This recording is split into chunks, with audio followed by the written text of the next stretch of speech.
Ngayon ay gagawa ko ng tungkil gamit itong O2O, itong O2O liquid eyeliner pen. So, ito siya. So, ito pala yung packaging niya. So, napaka-elegant dalhin, di ba?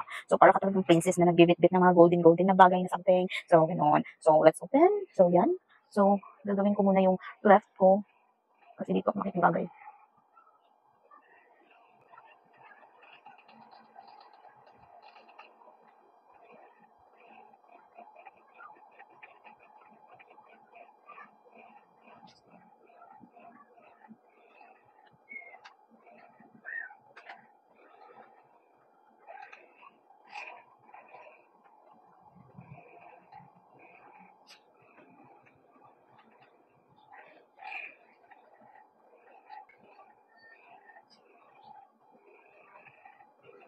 So, nandyan na yung left eye. Tapos, dito naman tayo sa kabila.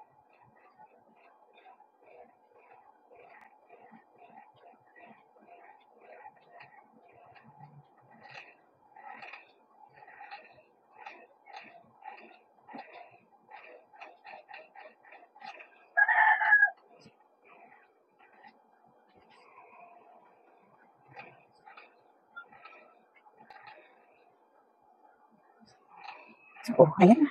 So, nakagawa na ako ng wing or tungkil gamit itong O2O liquid eyeliner. So, kung nagustuhan nyo, mahilig ka sa mga ganito, so, napaka-elegant po ng dating ng O2O liquid eyeliner.